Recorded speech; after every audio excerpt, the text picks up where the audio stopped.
Respected Speaker of the Day, CA Sri Priya Kumar Madam, Respected CA Saranya, Chairman of Salem Branch of SARC of ICI, CA Manju Bashini, Secretary of Pondicherry Branch of SARC of ICI, CA Pushpalata, Secretary of Salem Branch of SARC of ICI, beloved members of Pondicherry Branch, members of Salem Branch, and other members of ICI, dear office bearers of Pondicherry and Salem branches of ICI, and distinguished participants, happy evening to one and all.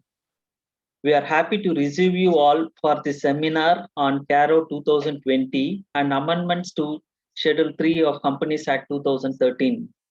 We are delighted to extend our heartiest welcome on behalf of Pondicherry and Salem branches of SARC of ICI to CA Sri Priya Kumar Madam, the speaker of the session on CARO 2020 and amendments in Schedule 3 of the Companies Act. We are thankful to her for having readily accepting our request to be speaker of this day. She is a good orator and made many presentation on the topic in various forums. We welcome you, Madam, for this session. CARO 2020 is applicable from the financial year commencing from 1st April 2021, that is financial year 2021-22, and Schedule 3 amendments, which is tuned to align with the requirements of CARO 2020, is also applicable from the financial year 2021-22. However, for the purpose of incorporating the previous year figures of financial year 2021 in the financial statements that we will be drafting for the year 21-22, the accounts of 2021 also have to be, if it is prepared in accordance with the requirements of CARO 2020 and amended Schedule 3, it will be very great, useful, and so it assumes so significance. So we thought of having this seminar, and our speaker madam also has consented for the same. CARO 2020 and Schedule 3 amendments mandates many disclosures which have far-reaching implications, and so each and every member will be very eager to update themselves on this part. So we hope this seminar will be very useful to them, and we welcome all the members of Pondicherry and Salem branch and members of other branch and other participants to this seminar. Our heartiest thanks to all the distinguished guests for sparing their valuable time on taking part in this seminar. This is a pandemic period, and we wish all the members who are affected with the COVID for a speedy recovery and offer our sincere prayers to bless the members, their students and staff members and family members of all the members with the safe and good health. With these few words, I welcome you all for the program and requesting the Secretary, CM Manju Bashni Madam, to introduce the speaker to the participants. Over to you, CM Manju Bashni Madam. Thank you, sir. Good evening, ladies and gentlemen. It is my great pleasure to introduce the speaker for today's program, C.H. Sri Priya. C.H. Sri Priya Kumar is a practicing chartered accountant. After completing her articles from Pricewaterhouse, she was employed with Ford India Limited and PricewaterhouseCoopers, after which she commenced practice. She is presently the partner of SPR & Co. She has served as a member of the Central Council of the Institute of Chartered Accountants of India during 2016-19 and pioneered the first e-learning initiatives of the Institute. She has served on the executive, examinations and managing committees of the Institute and was co-chair of the Corporate Laws, Financial Review Reporting Board, CPE Committee and IBC Group. She was also nominated to the MCA Committee involved in drafting the corporate insolvency regulations to the Insolvency Code. She is a risk and forensic audit professional and also a registered insolvency professional. Her areas of specialization include implementation of ERM and risk assessments framework for organizations, risk-based internal audits and operational audits of large corporates, corporate law advisory services and transaction structuring, due diligence reviews, goods and service tax, readiness and implementation. With this introduction, I welcome you to this seminar, ma'am. Over to you. Thank you very, very much. And as always, Romba delighted to be back. So, Thank you, madam. Yeah, Salem, I had done something on bank audit also, but really long time. Of course, it's pandemic now, but unfortunately, it's been very bad, this particular thing, but life has to go on. And in a way, I think these CPE programs are a good relief because it at least helps us to take our mind for a couple of hours from this thing. And anyway, as they say, it's, life just goes on and tarries and waits for nobody. So in terms of my presentation for the day, it's going to be fairly structured. I have a very clear brief. And thank you, of course, to Prabhakaran sir, Manju Bashni sir, and all the other members of the managing committee of these branches for this introduction. So I had a very clear brief from Prabhakaran sir and Manju. So, this is basically going to be only a discussion on Caro and Schedule 3. And I think I'm going to speak for about 1.5 hours. And it's very interesting because every other branch, we've either done a presentation only on Schedule 3 or on Caro. I think this must be one of the first times where we are marrying both the relevant aspects. Since we are anyway doing this, I thought I should take the liberty of just talking about the change in accounts rules, auditors rules also. So it's completely comprehensive. Innike, we are going to talk about accounts rules change, auditors rules change, Schedule 3 change, and Caro change. So, so once again, in terms of my presentation,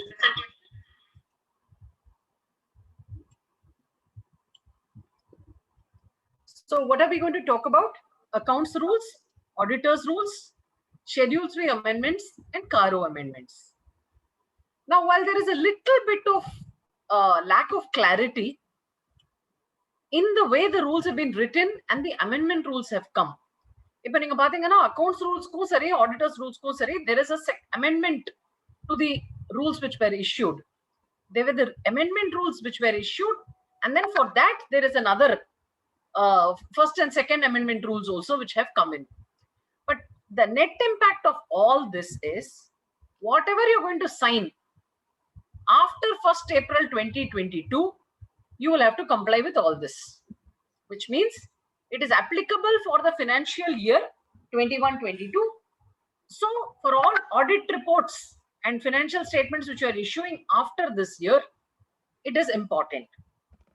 But so you can ask, it's only a Caro reporting. So why should I know about it? After all, I'm going to report, correct? So what's the big deal? It's only a reporting. No, I think the way the Caro is now structured, the way the Schedule 3 is structured is so different that your client has to now comply. Now, why do I say this? See, all these changes which have been brought about have an overarching impact on the way companies will function, boards will function, and managements will function. So, MCA had written off, struck off some 5 lakh companies. For what? For not filing their financial statements. So the writing on the wall is very clear. If you have opted for a joint stock company form of organization, then you will have to behave like a joint stock company. You can't take the benefit of limited liability of a joint stock company and run it like a mother and father shop, a mom and pop shop. So that's the whole thing that all these changes and this Companies Act is all about. So it reiterates 3 principles. In the Companies Act, ACT is no longer a noun. It's actually adjectives. It stands for accountability. There is a distinct, and I hope I'm quite happy to do a mixed session today because I'm sure most of the participants are from the branches where we are bilingual. We speak both English and Tamil. So the important aspect is accountability, corporate trusteeship, and transparency. Accountability, what are they saying? You are accountable to your shareholder. You are accountable to your stakeholder. Second, corporate trusteeship. Why is that important? Because in a joint stock company, the shareholder is not running the company. It's the board that's running the company. It's the KMPs who are running the company. It's the management that's running the company. So a trusteeship is embedded everywhere. And the third is transparency. So if you look at it, I always keep saying this, with perhaps the exception of this Manusmriti, Hammurabi's code of law, all legislations in world history are reactive. Nothing is proactive. It's the way a civil society behaves or misbehaves that makes a law. Now, why am I saying this? Look at everything that's happened. Now, Satyam, Sharda, Sahara. This is supposed to be the 3S Act. This Companies Act is called as the 3S Act. These three corporate failures, Satyam, Sharda, Sahara, very decisively decided how this act will be written by the new government, by the government. So everything, they had taken the mistakes of the past and it came in. So after the Harshad Mehta scam, a lot of things came in. Listed companies ku nariya controls irundhudu. Ana Companies Act 2013 vandadukku apprama da all companies started to be measured in the same manner. So today, if your client says, I don't want to comply with all this, very good. Just dissolve this company, go and become an LLP, go and become a private partnership, go and become a proprietorship. That's the writing on the wall. That's very clear. Now, somebody might ask one more question. Forget for a moment, let's talk as chartered accountants. Sir, you have a client. It's an arm's length relationship. Today, a bulk of what I am saying impacts you as the signing auditor, as the chartered accountant, which is why you need to be very careful when you're doing all this. Now, as an auditor, you may ask me a question. And we always keep talking about risk, audit risk. So what is the kind of client I need to have in mind as being risk? If I'll take you to another concept called as a public interest entity. Now, India, public interest entity is not defined anywhere. Today, if I Karo romba careful Schedule 3 careful romba careful a public interest entity So who's a public interest entity? Anybody who's taken a loan from a bank, a person who's a listed company, anybody who has a large number of shareholders. Private company or a number of shareholders has gone up. So they are equally public interest now if you have a large number of shareholders, large number of employees, big taxpayers. All these are public interest entities where you have to be careful. See, if it's a husband and wife architect company, no bank borrowing. They are the directors, they are the shareholders. The way you will audit that kind of a company is different. Now, why is Schedule 3 and Caro important for an auditor? Very simple. Primarily, as an auditor, you're supposed to express an opinion on the financial statements of the entity. You're basically going to say whether it is true and fair. True and fair na enna? Rende da. Onne, my financial statements are free from material misstatements. That's the first thing you're saying. And the second thing you're saying is it's prepared in compliance with an applicable accounting framework. Nammalukku accounting framework enna? Nammaloda accounting framework is Schedule 3. So, more than the managements for whom obviously there is an impact, to the auditor, all these changes have an impact. And of course, the only way to sort of mitigate your own audit risk is to have great working papers and comply with your standards on audit. Just in terms of a few minutes, see, I intend taking this presentation because we've already gone through all this before. I want to, in the next 1.5 hours, tell you exactly what you need to know in handling these changes and what you must communicate to your client.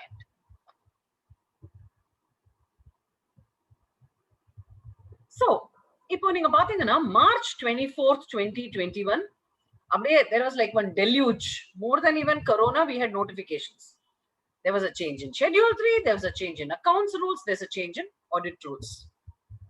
Schedule 3, many changes. It's applicable only after 20. That is for the years. When you're doing a disclosure, you will do it from next year onwards. Similarly, accounts rules, they made only 3 changes in accounts rules. One, they said you must have compulsory audit trails. Audit logs அதெல்லாம் இருக்கணும். Second, உங்க client என்ன proceeding under IBC இருந்தாலும் that has to get disclosed.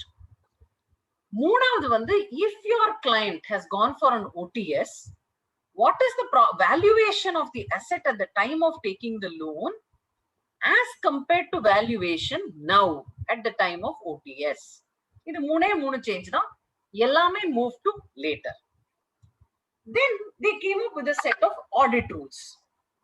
Specified banknotes. அது anyway over demonetization, so omit பண்ணிட்டோம். No problem. They introduced 2 new changes, which I am not going to go through as part of the audit rules, but I will go through as part of my Schedule 3 itself, because it is all aligned now. Today, your Schedule 3 and your CARO is married substantially. And your audit rule changes are also married. So when we go through, there are some 30-40 important items. Those 30-40 important items in CARO, Schedule 3, everything, we will be running through in the presentation. In the audit rules, enna change pannanga, our company, our client receiving money from somebody and giving money to somebody for the benefit of the company that gave me the money. Okay, where you're only acting as the intermediary. They are saying, you please write it down for me. Tell me, have you done any transaction like this? Notes la kudunga. Adhe madri, my company, for which I am the auditor, is the beneficiary. And somebody, my company has given loan. So now first where my company has received the money. The second part where my client has paid money to somebody. Both these kind of transactions, they are asking us to report in the auditor's report starting next year. The next one is easy. Compliance with 123 on dividends. Nala audit trails. Audit trails it is married to accounts rules. Idla ore chinna issue da irukku. See, in our audit report, what were we saying? One நம்ம usual SA 700 audit report format.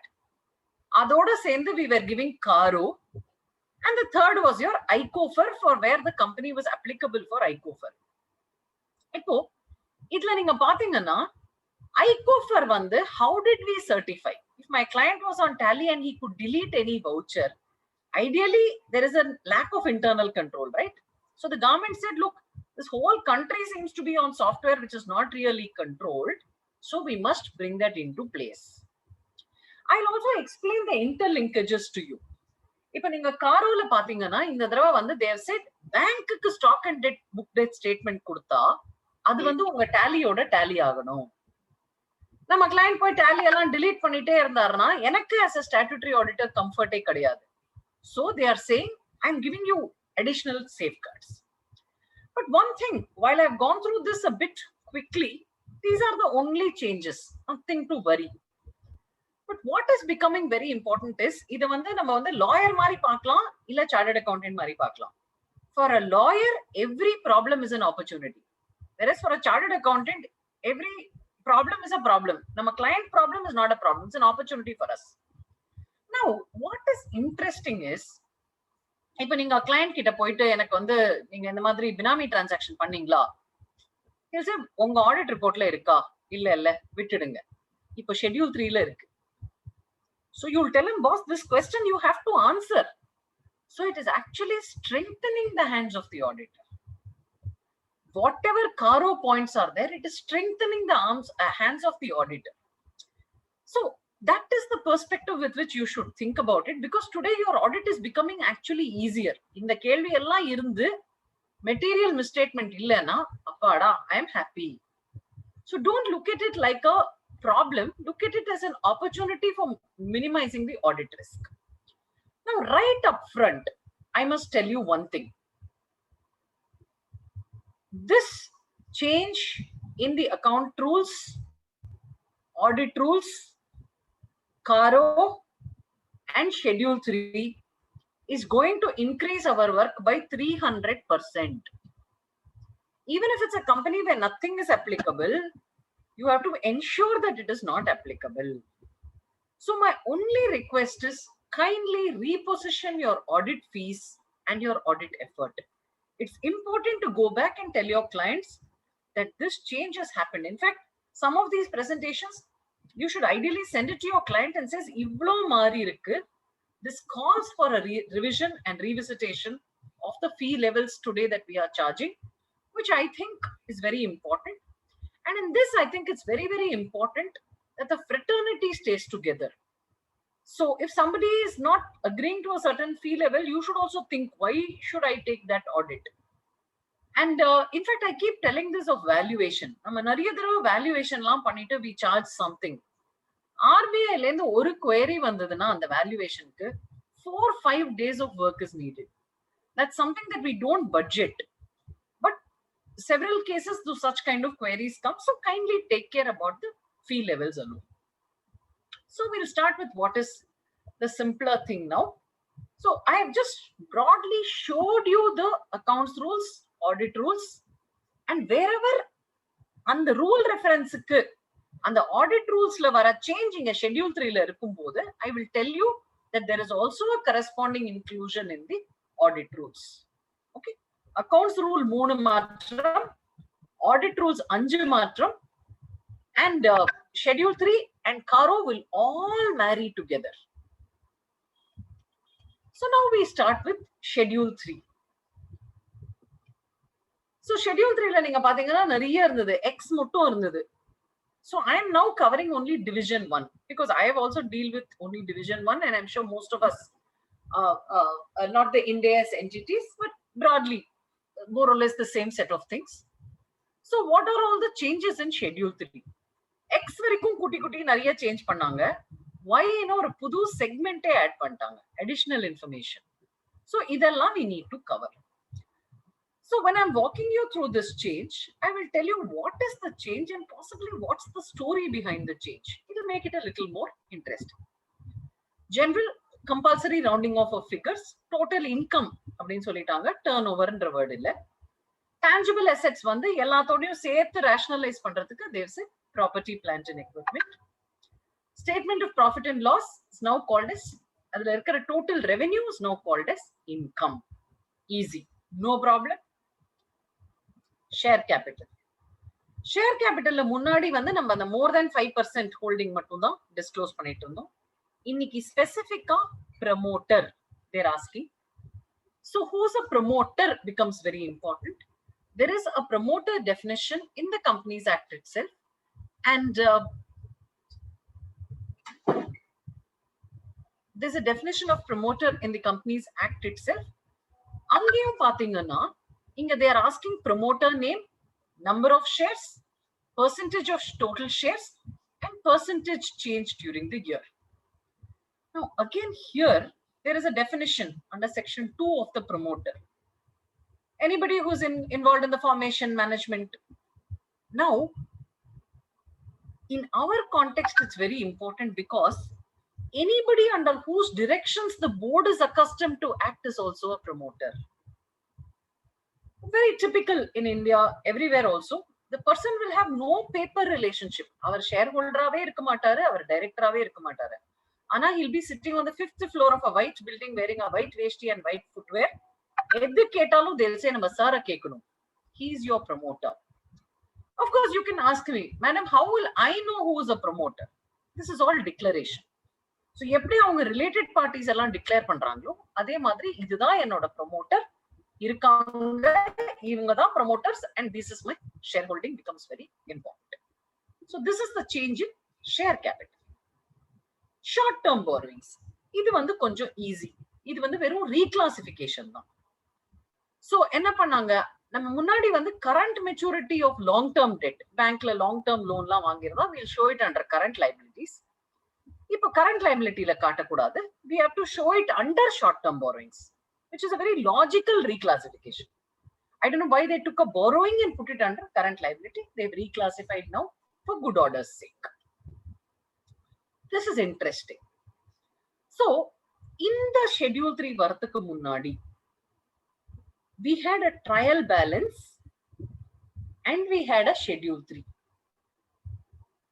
This new Schedule 3 is now requesting us to do something of a little more grouping of the trial balance. Trade payables. Now we have to give a trade payable aging schedule. என்ன சொல்றாங்க?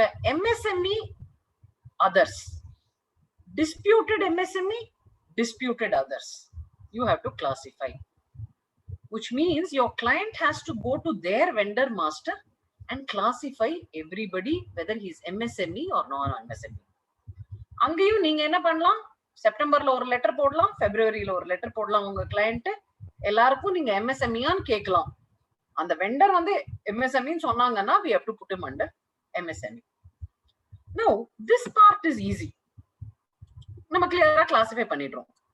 கீழே என்ன சொல்றாங்கன்னா, இப்போ உங்க சப்ளையரோட உங்களுக்கு credit பீரியடே இல்ல அப்படின்னா அவங்க என்ன சொல்றாங்கன்னா பில் டேட்ல இருந்தே ஏஜிங் பண்ணுங்க. Second, unbilled dues shall be disclosed separately.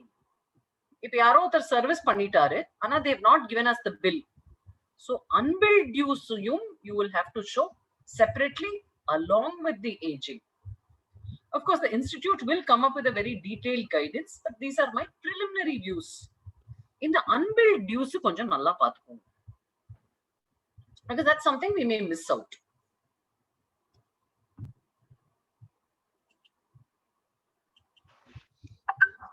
Next, tangible assets. Tangible assets lo ore oru change da. Amount of change due to revaluation, if the change is 10% or more in the aggregate of the net carrying value of each class of property, plant and equipment. இதே பாத்தீங்கன்னா உங்களுக்கு காரோல வரும். So just remember they have aligned. Actually, one of the reasons why காரோ தள்ளி போனதுக்கு I think is because everybody would have said, நீங்க என்ன கேக்குறீங்க ஆடிட்டரா, ஆனா மேனேஜ்மெண்ட் அதை டிக்ளேரே பண்ணலையே. So they made the management declare in the Schedule 3. Why? Schedule 3 is the financial statement. Whose responsibility is the financial statement? It's that of the management of the entity. Intangible assets lo adhe matram, amount of change due to revaluation, if change is 10% or more. In the revaluation, you please remember, இன்னொரு இடத்துல கேக்குறாங்க, registered valuer தான் பண்ணிருக்காங்களா அப்படின்னு. சும்மா இந்த bank panel valuer அதெல்லாம் doesn't fly. Today, the registered valuer has to be registered under IBBI. Long-term advances, loans and advances, இது வந்து actually கொஞ்சம் easy. திரும்பி it is only a reclassification. Security deposit வந்து long-term advancesல காட்ட வேண்டாம், other non-current assetsல காட்டணும்னு சொல்லிருக்காங்க. So it's only a logical reclassification, no big impact. இப்போ நம்ம we saw trade payables. அதே மாதிரி there is no change in the trade receivables. 771. Okay, so there's something in the trade payables or trade receivables also. Trade receivables aging கேட்டிருக்காங்க. முன்னாடி நம்ம என்ன சொல்லுவோம், greater than 6 months, lesser than 6 months, considered good, considered doubtful. Correct? Now, I'm so sorry, I don't know why this keeps coming.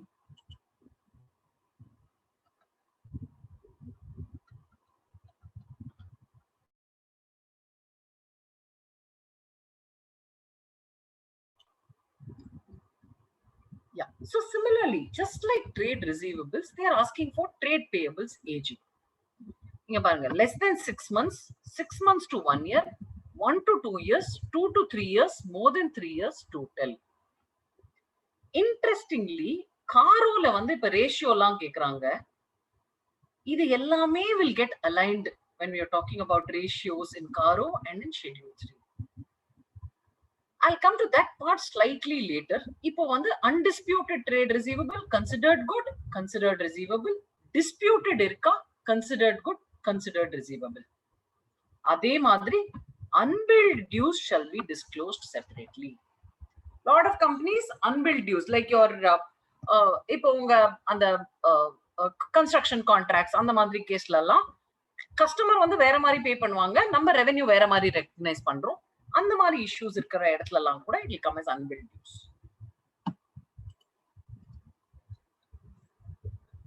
Trade receivables, the previous one was other non-current assets, trade receivables, bank borrowings. Very interesting. See, I think a good amount of the changes in the Schedule 3 and the CARO have also come because of IBC. See, நம்மளுக்கு முன்னாடி CAROல இருந்தது. The short-term funds are used for long-term purposes. அப்படி ஆச்சுனா என்ன ஆகும்? என்னோட working capital impact ஆயிடும். So, இப்போ there is asking a specific question. Where the company has not used the borrowings from banks and financial institutions for the specific purpose for which it was taken at the balance sheet date, the company shall disclose the details of which where they have been used. அப்படின்னா என்ன? End use violation இருந்தால் report பண்ணணும். So I think this is extremely burdensome on the auditor. இப்போ வந்து நம்ம usually என்ன பண்ணுவோம்? சரி ஏதோ bank vouching பண்ணுவோம், purchase vouching, sales vouching. Now you have to go through the bank statement in detail and see who they paid the cash credit money to. If there's a diversion, you'll have to point it out. And I also think what is going to substantially happen is, நம்ம வந்து நிறைய audit வந்து இப்போ bank statement வச்சு பண்ணணும். Not just your tally. A lot of these processes I'm seeing are going more and more to first principles of an audit. Intangible, sorry, 1 minute. Bank borrowings. So they're saying if, I think something got, okay.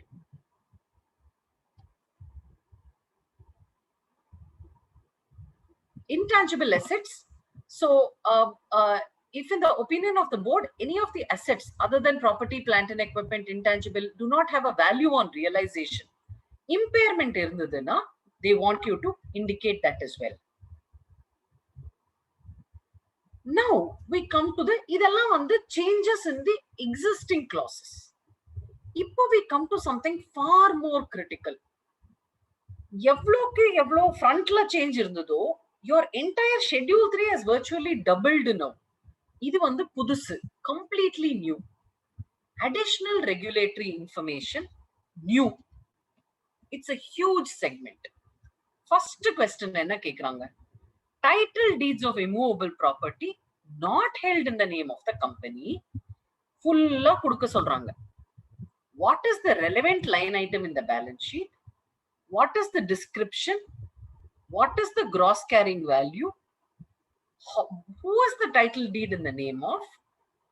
Whether the title deed holder is a promoter, director or relative, property held since which date, reason for not being in the name of the company. Also indicate if there is a dispute.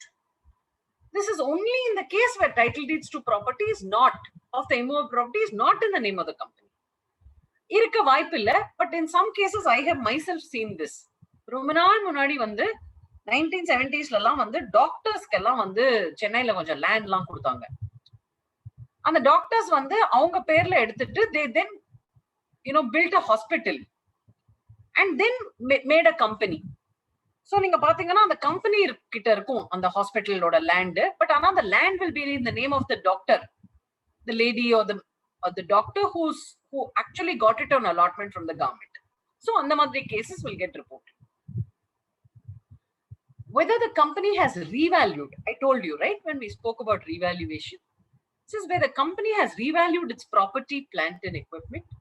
The company shall disclose whether the revaluation is done by a registered valuer. So after this insolvency code came, or pudu profession got created, like chartered accountants, cost accountants, company secretaries, architects, engineers, lawyers are the professionals. New profession of registered valuer. In the registered valuer, namlik ICI madri registered valuer ko mother body is the IBBI. So they said it has to be an IBBI registered valuer, not your bank panel value. And this is married to section 247 of the Companies Act, which says that ella valuation mein valuer dhaan panano. Any transaction, if you share with the share vangi, whatever, property. Next. So we finished the disclosure on property, plant and equipment, 2 additional disclosures. The third disclosure, logical varanga. First fixed assets mudichitanga. Aduthathu vandu loans and advances. Very interesting. This disclosure shall be made only for certain categories of loans and advances. What are the categories? First gate, it should be given to a promoter, director, KMP or related party. That is the first question. Is it நம்ம total loans and advances balance sheetல 10 crores இருக்கு, அதுல 3 கோடி இவங்களுக்கு கொடுத்திருக்கோம். Okay, point noted. Secondly, அந்த 3 கோடியில repayable on demand ஏதாவது இருக்கா, இல்ல without specifying terms or period of repayment இருக்கா? So a lot of companies will say agreement irukadu indha madri. Those kind of cases will become a problem. So today, if your client is giving a loan or an advance to anybody, there has to be ideally a document. It has to have a repayment date. It should not be, if it's repayable on demand, fair enough, but you have to disclose it here. Why? Again, a fallout of IBC. என்ன பண்ணுவாங்க, ஒரு bank கிட்ட இருந்து 50 கோடி கடன் வாங்கிட்டு 40 கோடி வந்து நம்ம டைரக்டருக்கு ஒரு கடனா கொடுத்திருப்பாங்க. அந்த டைரக்டர் போயிட்டு இன்னொரு கம்பெனில அதை ஈக்விட்டியா போட்டுட்டு அந்த இன்னொரு கம்பெனி இதே பேங்க்ல போயிட்டு இன்னொரு 100 கோடி கடன் வாங்குறாங்க. So there was a lot of these movement of funds within 4-5 entities where fund diversions were observed. So the government says, look, I want to know this. Please tell me. இப்போ நீங்க வந்து மேனேஜிங் டைரக்டருக்கு housing loan கொடுக்குறீங்க, ஒரு loan agreement இருக்கு, அதெல்லாம் இதுல வராது. ஏன்னா it is not repayable on demand. இப்ப நான் மேனேஜிங் டைரக்டருக்கு ஒரு ஸ்கீம் வச்சு கொடுக்குறேன்னா அவர் ஒரு அக்ரிமெண்ட் கையெழுத்து போட்டிருக்காரு, மாசம் மாசம் there is some deduction or annual there is a deduction, etc. So you will only have to report exceptional cases here. But in that act, what the government is subtly trying to say is, இந்த மாதிரிலாம் actually இருக்கக்கூடாது, நீங்க ஏன் கொடுக்குறீங்க? கரெக்டா? See, why would a company, see, this is what I told you right at the beginning. If you have decided to make a joint stock company, you have to respect the joint stock the Companies Act regulations. Why would some company take money from a bank or from its shareholder and give a loan to a director without even a repayment schedule? It just doesn't add. Next one, the aging. Very interesting again. So I told you, right? So முன்னாடி வந்து ஒரு trial balance ஒரு schedule 3 இருந்தது. இன்னியோட schedule 3 வந்து அந்த trial balance வேற வேற பிரிசம்ல பாக்குற மாதிரி they are saying. It's just one view. It's more like analytical reports on the trial balance. Actually நீங்க பாத்தீங்கன்னா இதெல்லாம் வந்து financial reporting management reporting that entire distinction is getting blurred today. Ideally இதெல்லாம் MIS தான கம்பெனிக்கு aging. இங்க என்ன சொல்றாங்க, CWIP aging கேக்குறாங்க. Projects in progress, projects temporarily suspended. Less than 1 year, 1 to 2 years, 2 to 3 years, more than 3 years total. So I have seen companies where somebody paid money for some project in Jaipur, 12 crores. He took loan from the bank. And the Jaipur CWAP 12 கோடியிலே நிக்குது 8 வருஷமா. It's actually buried under the sand also. It's not there. Continuation. Now, this is where it gets interesting. Government is today wanting to know how much of capital work in progress the completion is overdue or has exceeded its cost as per the original plan. Why does the government want to understand what is the time overrun and cost overrun? Be that as it may, this is the law. And be that as it may, you have to audit this box. You have to say it is true and fair. You have to say it is no material misstatement. You have to say, yes, இவங்க இந்த டப்பா தான் போட்டிருக்காங்க, less than 1 year கரெக்டா போட்டிருக்காங்க, 1 to 2 கரெக்டா போட்டிருக்காங்க, 2 to 3 கரெக்டா போட்டிருக்காங்க, எல்லாமே. Look at this one. Details of projects where activity has been suspended shall be given separately.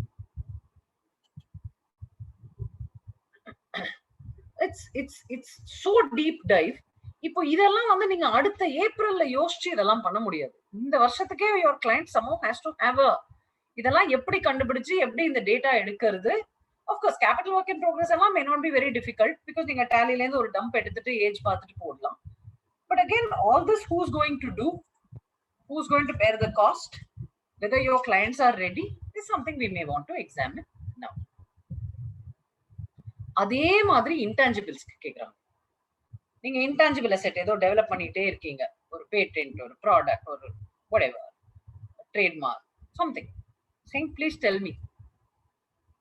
Projects in progress, temporarily suspended, total should tie to intangible assets under development. My capital work in progress of intangible costs.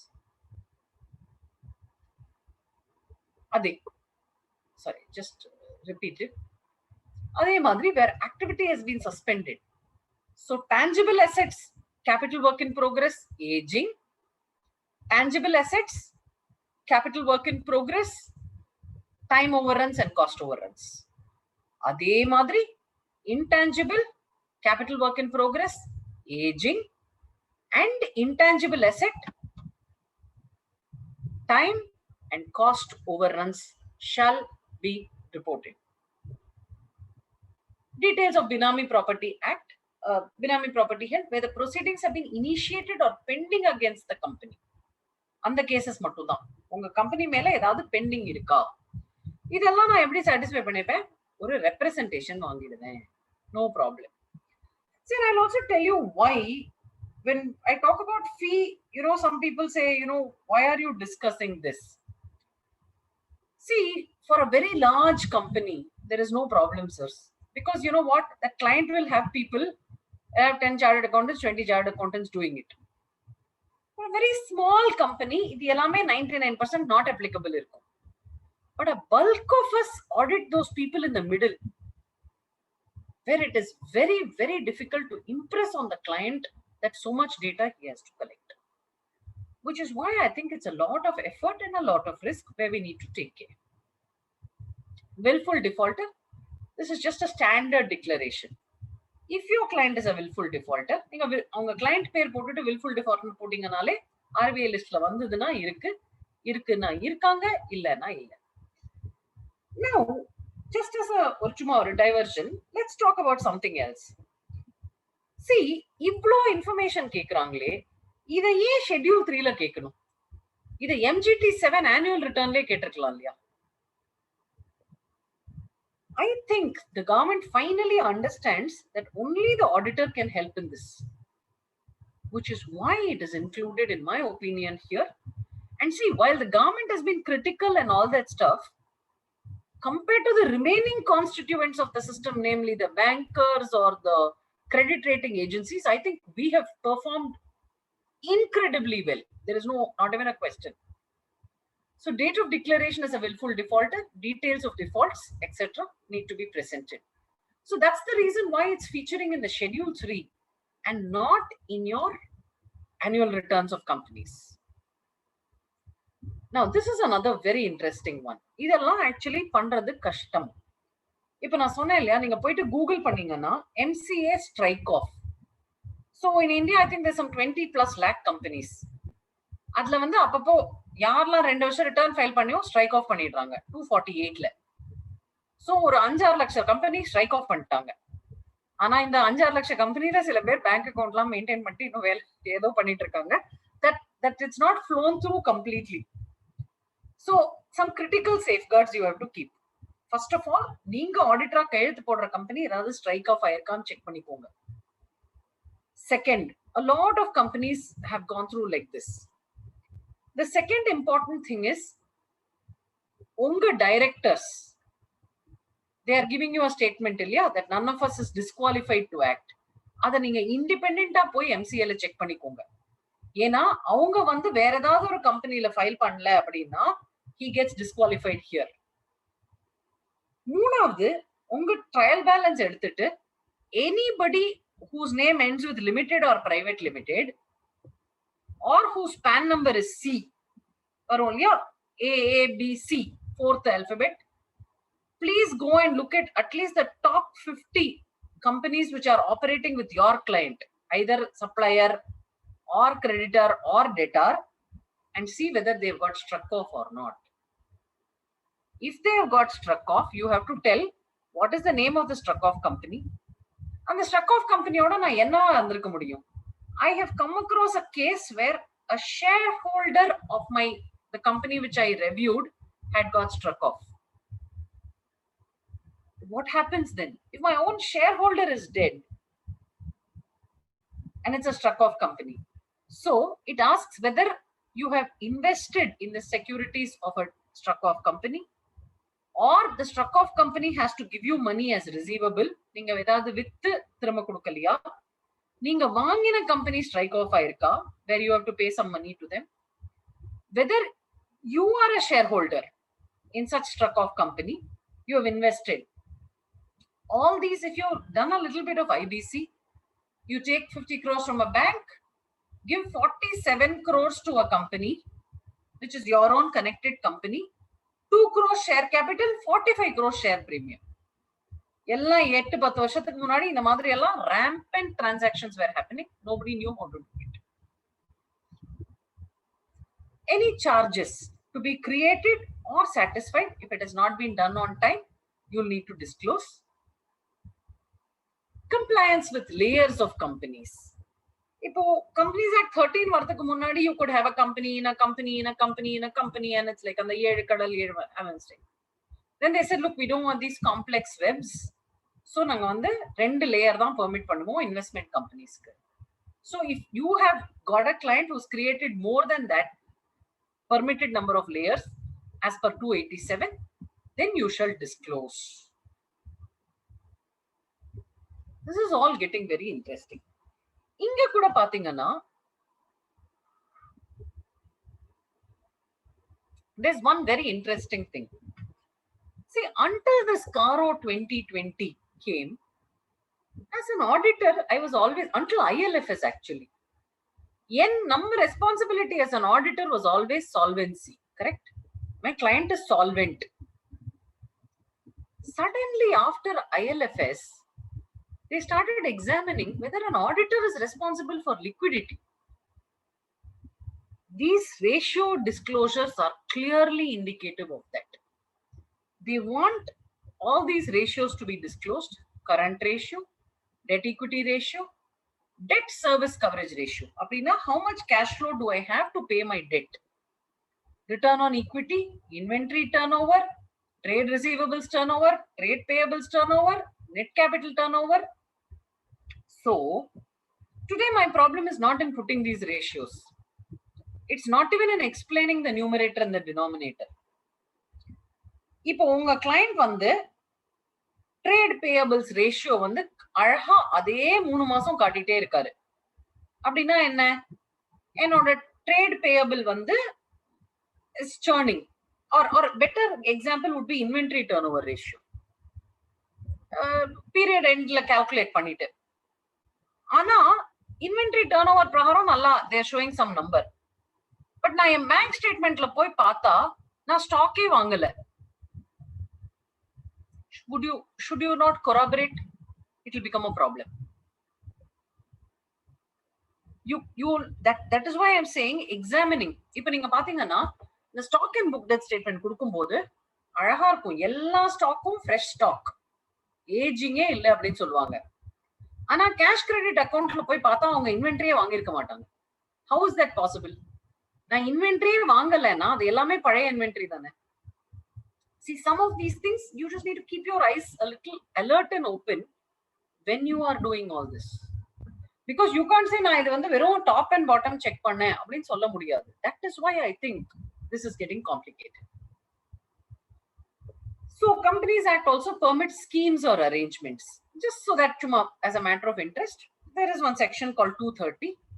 If somebody wants to make a compromise, they will go tell NCLT, please allow me to compromise.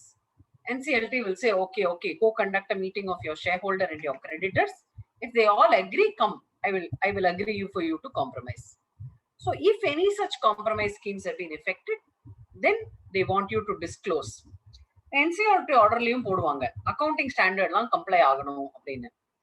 So அதை வந்து நிஜமாவே comply பண்ணாங்களான்னு யாருமே check பண்றது இல்லை. அதனால இப்போ இங்கே கொண்டு வந்து போட்டாங்க Schedule 3ல you have to state in so many words that you have complied with the court order.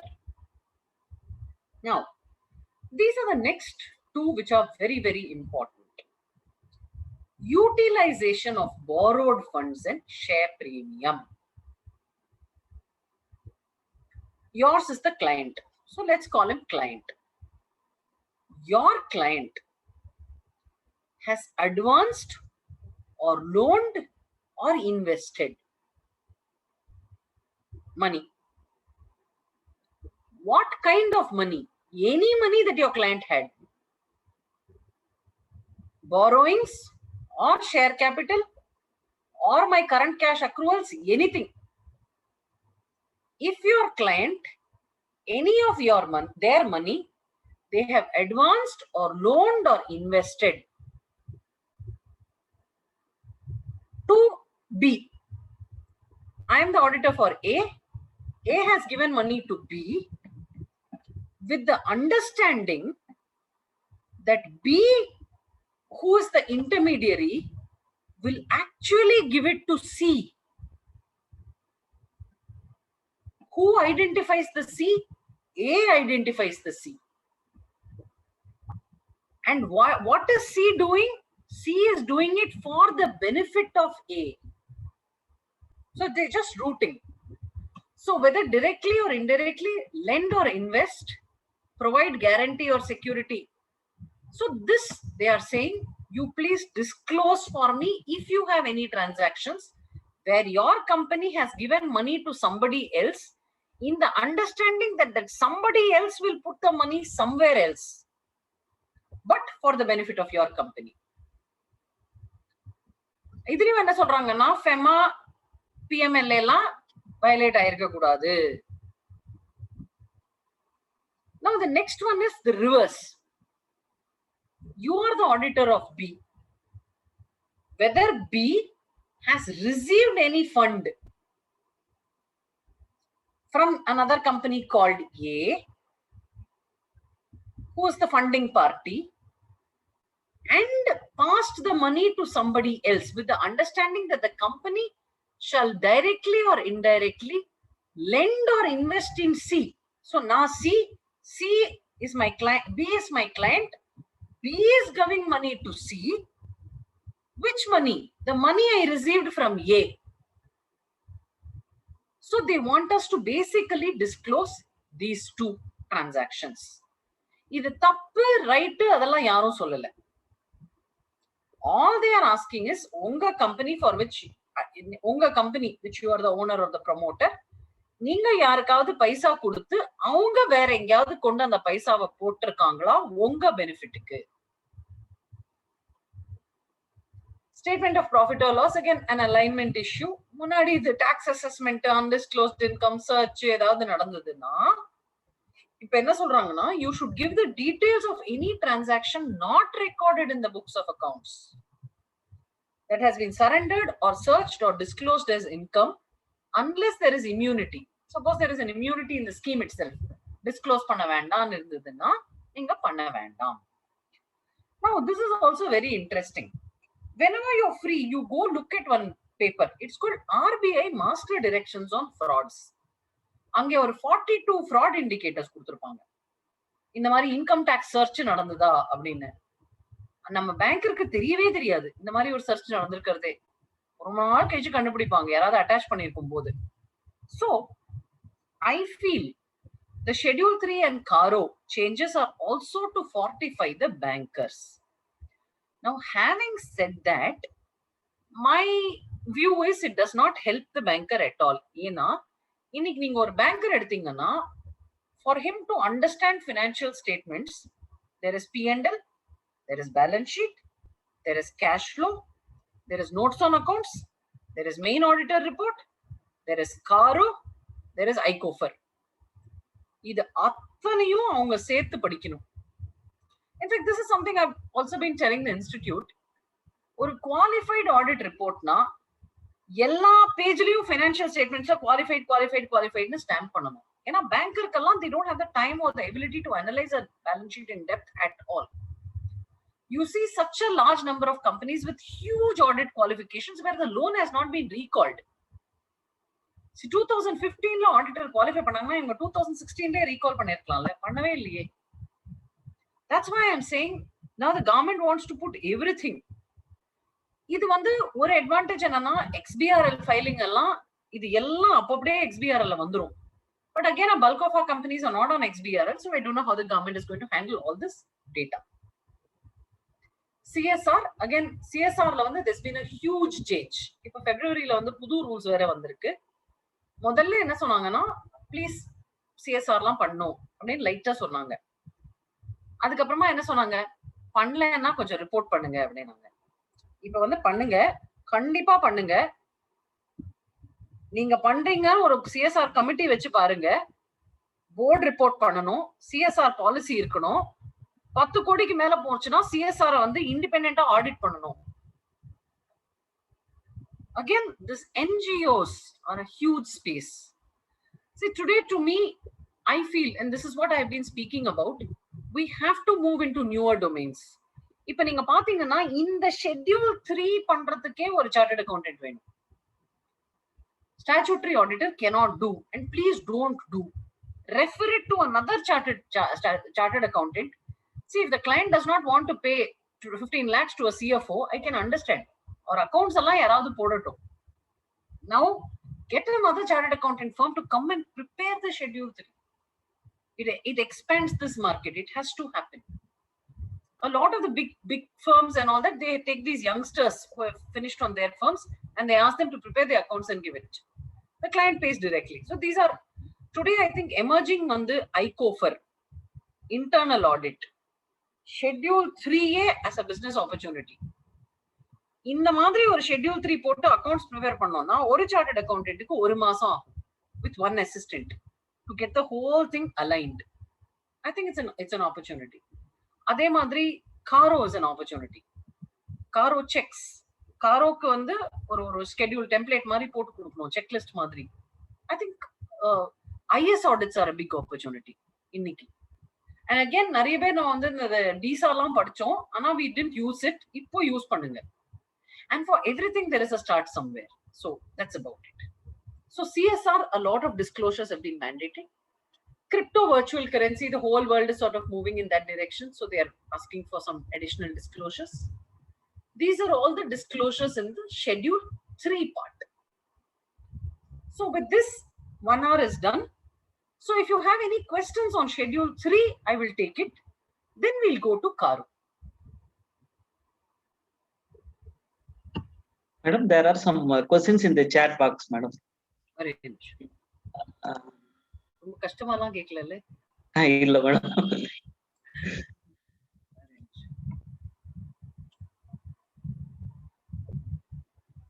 Yeah. This is precisely why they're asking for a disclosure, Suresh sir. Where companies' assets are held in promoters' name or erstwhile firms, they're asking you to give a disclosure and say why it is being held in that. That's about it. But the automatic vesting, no, you can't. The only thing is you can only have a mutation done in the revenue record, not in the registration. Exactly, sir. Insofar as you've done the revenue record mutation, yeah, it's fine. In a revenue record, unga per vandirudhe. Revenue record la varum, but the title will still be in the name of the promoter or the external firm. You just have to disclose it. That's it. And say the mutation happened. That's all.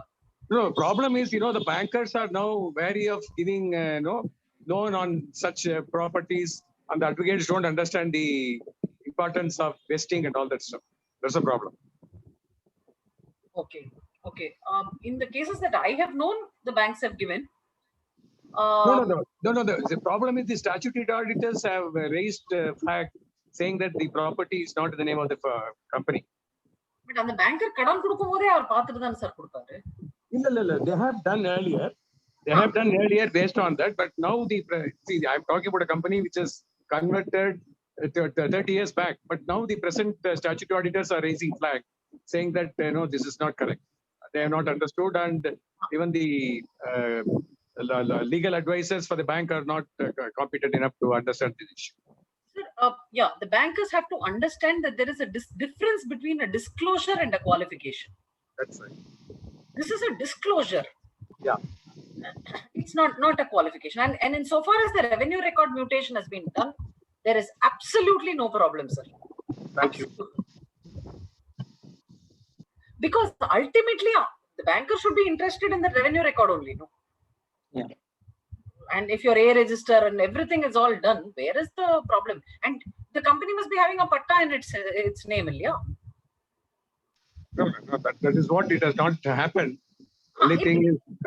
இப்ப கூட apply பண்ணி பண்ணி வாங்கலாமே. A registerல வாங்கிக்கலாம். வந்து உங்க பேர்ல இருக்குன்னா அவ்வளவுதான். பட்டா உங்க பேர்ல இருந்ததுன்னா finished. Done. Absolutely, absolutely right. Thank you.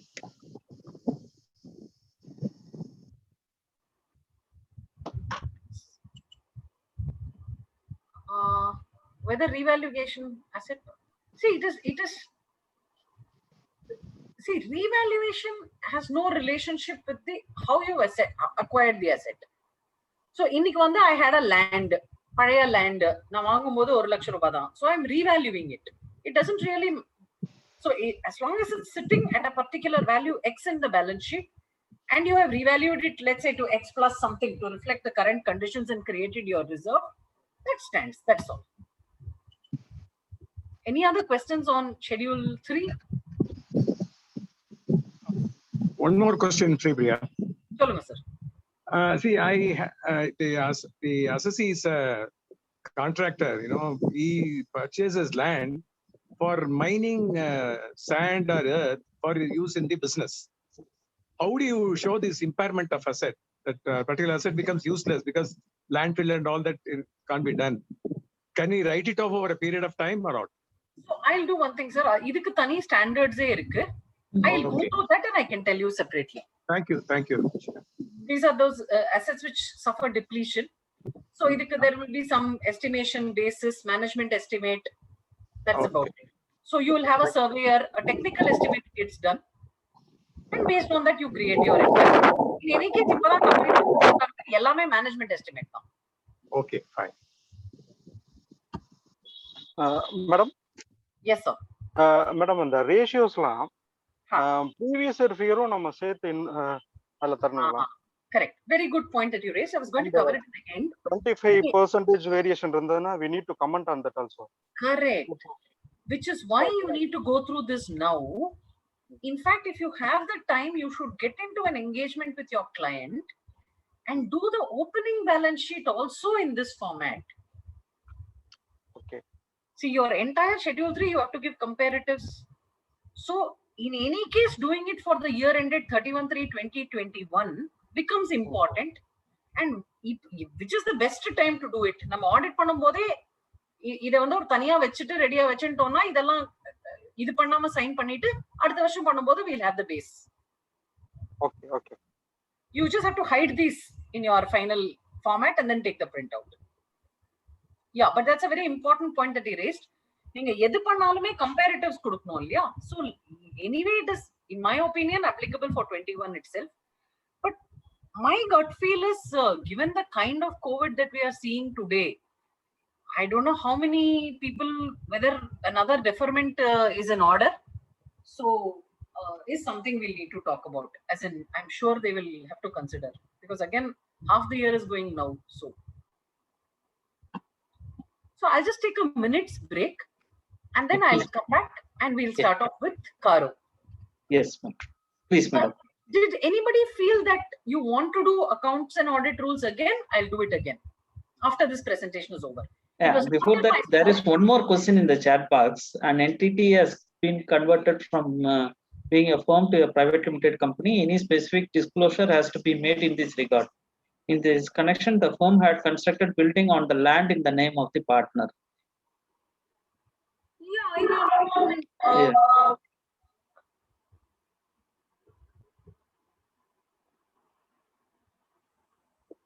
So when you're an entity has been converted from a firm to a private limited company, okay. But there would have been a transfer of assets, Ilya. From the firm to a private limited company, you have acquired the assets in your books. And if you would have issued shares to the partners of the erstwhile firm, specific disclosure, whatever you believe is a relevant disclosure, in schedule 3, they are not asking you. But in your notes to accounts, the first note like kodupom illaya, na convert pannirken. This is the scheme of conversion. So that's about it. Whether the land being in the name of the promoter, the same thing that sir had discussed. See, inge vanda seems to be one more variant. See, land is in the name of the promoter. The conversion has happened from a firm to a private limited company. In any case,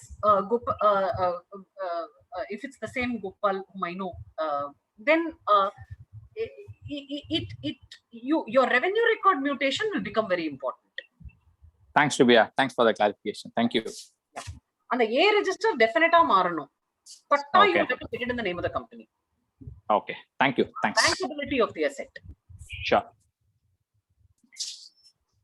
Yeah, I'll just take a minute off. Yeah, If please, there are no madam, other please. questions. Yeah, members, we will have a short break and come back.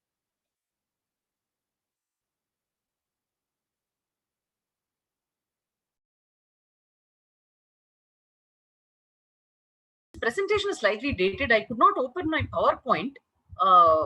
So I'm just showing a PDF which I had done earlier, but I'll send you the revised PPT in a short while. I just need to convert it and work on it a little bit. So why a new Caro? There have been a lot of corporate governance failures. All these companies which crashed, lower than expected performance of rating agencies, complex regulatory and financial reporting framework, bankers and financial institutions facing a lot of difficulty, and no formal track to report critical deviations. So the government decided, நம்ம வந்து general விட்டோம்னா nobody is answering my specific questions. So let me put specific questions on which I am seeking answers. So you now have your 143.1 inquiries, 143.3 audit process and report. Then you have your auditor's rules, what all you have to report, and the IEPF, material litigation. Adha thavara Caro. So Caro is also one annexure. So they said, the more I load Caro, the better it is for me, because I have an independent person who's telling me whether these things have gone right or gone wrong.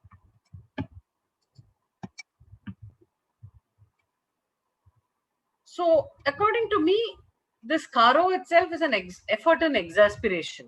So I think there have been a lot of financial failures, business failures, promoter malfeasance, regulatory failures, shell companies, 5 lakh companies getting written off, struck off, extensive gaming of the system. So to me, this Caro is an effort in exasperation. They said, okay, finally, if there's somebody I can put some responsibility on, it's the chartered accountant. So let me embed this in their report. I'm not going into the applicability, just very briefly. Exempted is banking, insurance, Section 8, OPC, small companies, and certain private companies. So a lot of people, you can take the more lenient version. One. You don't have to do this. So private companies, note the use of and. A private company should not be a subsidiary company of a holding of a public company. It should not be a holding company. It should not have a paid up share capital of more than 1 crore. And so if any of the conditions is negative, then Caro will apply. Bank borrowing, revenue, paid up share capital, holding company or a subsidiary company of a public company means your Caro will have to be understood better. And when in doubt, do Caro. But there is not much scope for doubt. So that's it. Now here there's a change. 2021, it has been deferred now. Okay. Financial years commencing on or after April 2021, there is a notification. It shall not apply. So it shall be apply only from the year, from audit reports for the period 21-22, rather than 2021, which we will sign after 22 April. So which means for the current year, your client has to comply. But having said that, you can ask them to start complying, but I am very skeptical whether they will implement such a large change in a COVID year. So what is the difference between the old Caro and the new Caro? 21 clauses total. 7 old clauses are retained. So you just have to remember 777. 7 old clauses are retained. 7 new clauses came in. 7 old clauses got modified. Interestingly, some of the new clauses have come from Caro 2003, the internal audit. So today, what happens is, if you look at your Caro plus auditor's report plus ICOFER, almost everything in the balance sheet, they are asking you a question and making you answer. To which if I add your schedule 3, this is like virtually auditing the trial balance itself, and it's in its lowest element of detail. Now we go to a clause by clause analysis. First, we will obviously do what is easy. Change the clause. In respect of loans, investments, guarantees, whether 185 and 186 have been complied with. If it is not complied, please provide details. Please remember 185 got amended. You cannot give a loan to a director or his relative, but you can give it to persons in whom they are interested, provided it is for the principal business purpose and approved by a special resolution. So just take care of that part alone. Deemed deposits. So in respect of deposits accepted by the company or amounts which are deemed to be deposits. So deemed deposit enoda share application money refund pannala. Adallam becomes a deemed deposit. So you will have to comply with 73 to 76. So what else is your deemed deposits? Trade advances not repaid within 365 days becomes a deemed deposit. Loan from a director, where the director has not given a declaration, it becomes a deemed deposit.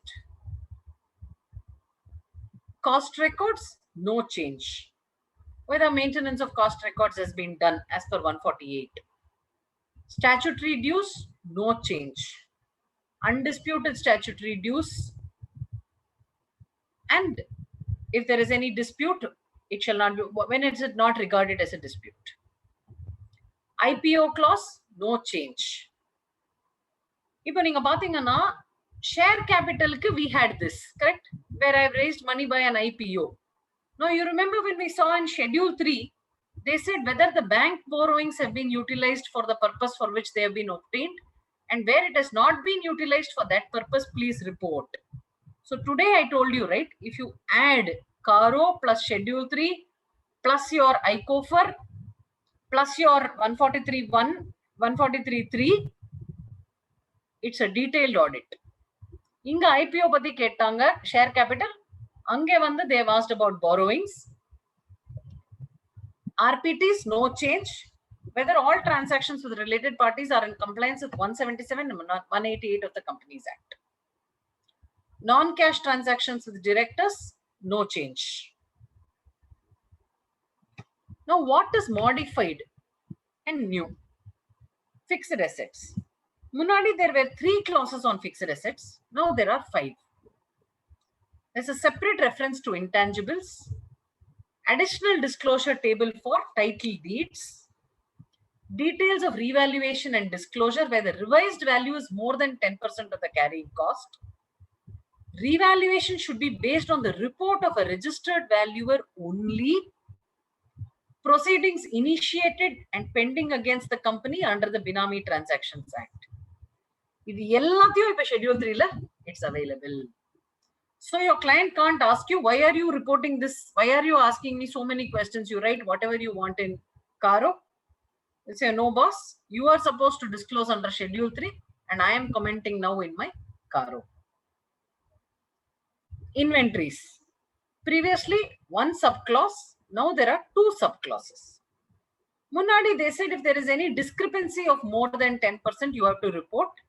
They had said previously material discrepancy. They had not defined what is a material discrepancy. Now, what is this clause? They said where you are doing physical verification, if there is a material discrepancy, please report. Now, the government said you forget all this material. I will tell you what is material. 10% is material. But they said no, it is 10% in each class. Unga client ku stores 50 lakhs da irukku. Ana physicala 58 lakhs irukku. It is a material discrepancy. Discrepancy can be both an excess or a shortage. Now, then in inventories, they're asking one more question. Where working capital limits sanctioned are greater than 5 crores, then whether the certificates and returns filed by the bank are in agreement with the books of accounts. So previously what will happen, number statutory audit edo sign pannite irpom. Our client will be giving stock and book debts statement to the bank every month. That's a return filed with the bank. அது அக்ரிமெண்டே இருக்காது. Today as a statutory auditor, you have to ask him, என்னெல்லாம் bank கொடுத்திருக்கீங்க, stock and book debt, whether it is tallying with your tally on those dates. So there is no possibility of inflated reporting, etc., etc. Now, to this you add one more control. They're saying you should have tally la audit logs. So நம்ம client வந்து ஏதாவது பண்ணி மாத்தினாலும் you should have the ability to detect it. Investments, loans, advances, guarantee, security, modified. 6 clauses need to be reported upon. Now, loans, advances in the nature of loans, guarantees, security, etc. to be disclosed. Previously, they spoke only about 189, which is to related parties. Now, it is in respect of all parties. What do you have to say? Again, it is aligned to Schedule 3. You remember in Schedule 3, they said where terms of repayment, etc. are not defined. Inga, entire amount of subsidiary, associate, JV, and others, any loan or advance you have given. ஏன்னா நம்ம ஊர்ல வந்து எனக்கும் இன்னொரு கம்பெனிக்கும் paper ரிலேஷன்ஷிப்பே இருக்காது. ஆனா it will all be connected to one common promoter who would have promoted 30-40 years back, or some kind of a relationship like that. So they are saying, boss, government is interested in understanding who you are giving a loan or an advance to. It should not be prejudicial to the interests of the company. Regularity of repayment, reporting of overdue loans, and evergreening. So what do? I took 50 crores from a bank. I gave 40 crores to my subsidiary company. I have an agreement with my subsidiary company. It is supposed to pay me back in 2 years along with some interest. Subsidiary company is not able to repay. So I give them one more loan and then they repay that loan and then it becomes a new loan.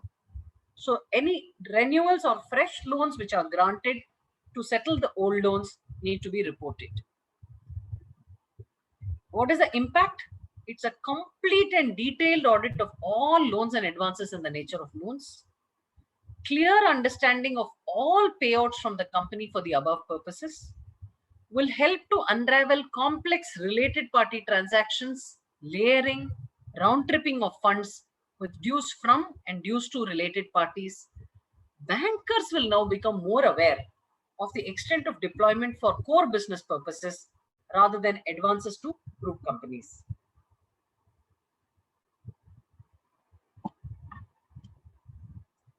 Reporting of undisclosed income.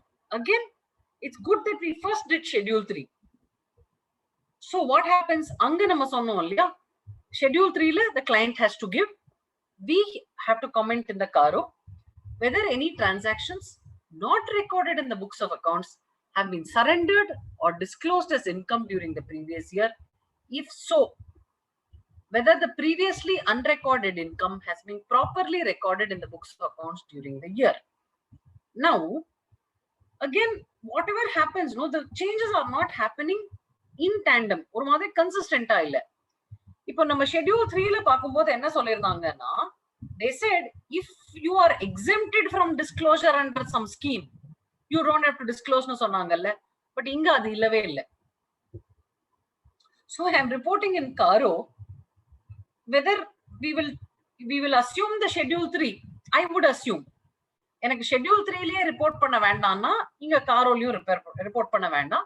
But as an auditor, I might say something like, yes, there was a disclosure, but since there is an immunity, we are not commenting on this here. So there is a dichotomy between CARO and Schedule 3. Income surrendered or disclosed to reconcile to financials. Higher visibility on governance, parallel books, concealed transactions, transactions escaping assessment, violations, etc. become important. And more importantly, அப்படியே பேங்கருக்கு ஒரு light போட்டு காட்டின மாதிரி இருக்கும் whether there was any search or an assessment process that's been sort of prejudicial and where the company has been charged to additional income. Defaults to lenders. So whether the company has defaulted in repayment of loans or payment of interest to any lender. முன்னாடி வந்து it was only financial institutions, banks, government, due to debenture holders. இப்போ வந்து they said any lender, if yes, the period and the amount of default to be reported. So secured creditor, unsecured creditor, debenture holder, whatever category. Now, interestingly, something has happened in this space, which is, I think, a big benefit to an auditor. So when this IBC came, they created something called as an information utility. It's called NESL. NESL is the name of the company. They said every financial creditor in this country, every, has to report their accounts to NESL.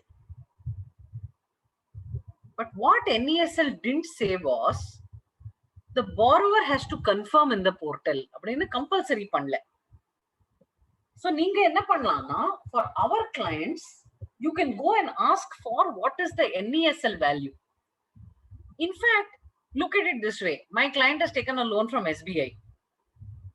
Instead of trying to figure out என்ன எவ்வளவு loan எல்லாம், நீங்க வந்து NESL ல போயிட்டு SBI எவ்வளவு report பண்ணிருக்காங்க, they have to report the security, everything. It's almost like a third party confirmation of your client's loan. You ask your client to confirm it in that. And if your client is disputing it, he must raise the dispute there. I think it's a very, very good audit enabler, but for some reason, I don't know why we have not embraced this more. Ideally, this should have come in Caro. It would have been a big strengthening to the statutory auditor, because ipo nariya case la enna hona, SBI will keep on accumulating the interest. நம்ம வந்து NPA ஆனதுக்கு அப்புறமா இன்ட்ரெஸ்டே accumulate பண்ண மாட்டோம். Client கிட்ட கால்குலேஷனும் இருக்காது. So when we are also qualifying, we may not be able to quantify accurately. But using NESL, you can quantify. Willful defaulter clause, again married to Schedule 3. Angiyum solnom, ingiyum solnom. Application of term loans. There in Schedule 3, it used the term borrowings. Here, they are using the term loans. See, unfortunately, since the Schedule 3 came after the Caro, I think they got a little more. In fact, Schedule 3 is better than Caro. Ingiyum, they could have ideally put borrowings itself, because term loans are only those loans which have a term assigned to it. If a cash credit is not a term loan. So ideally, they should have said where their borrowings are applied for the purpose. If not, the amount of loan so diverted and the purpose for which it is used may be reported. Whether funds raised on short-term basis have been utilized for long-term purposes. So maybe in some sense it covers term loans also. The second paragraph covers the short-term, it covers the cash credit. So it does not speak of term loans obtained during the year. It only says whether term loans were applied. End-use application of funds to be reported by the auditor. Along with the CC limits, the entire borrowings are now tracked and reported. Loans related entities, again, it's a new clause. Whether the company has taken any funds from any entity or person to meet the obligations of subsidiaries, associates, or joint ventures. So I took money from, let's say, SBI in order to meet an obligation of my subsidiary. Then I have to give the details of such transactions. Whether the company has raised loans during the year on the pledge of its own, on the pledge of the securities held in the name of subsidiaries, joint venture, or associate companies, which means I have used my shares in my subsidiaries, joint venture, or associates, and I have pledged such shares to a financial institution. And if the company has defaulted also, we have to report it. So you have to report two things here. One, have you pledged the subsidiaries of your securities? Have you pledged the shares held by your client in subsidiaries, JV, or associates? Give me detail. Additionally, appadi neenga edutha kadanukku, which was secured on the shares held in a subsidiary, have you defaulted? Preferential allotment, whether the requirements have been complied with. So until the full money is received, I should not use it. And all the private placement guidelines have been properly followed, you need to ensure. Fraud reporting, modified, whether any fraud has been noticed or reported and the amount to be involved. முதல்ல அது மட்டும் தான் இருந்தது. So under 143.12 of your audit reporting, you have a particular reporting rules எல்லாம் இல்லையா? 1 crore மேல 1 crore கீழே board கிட்ட சொல்லணும், போர்டுக்கு டைம் கொடுக்கணும், அதுக்கப்புறமா you have to report.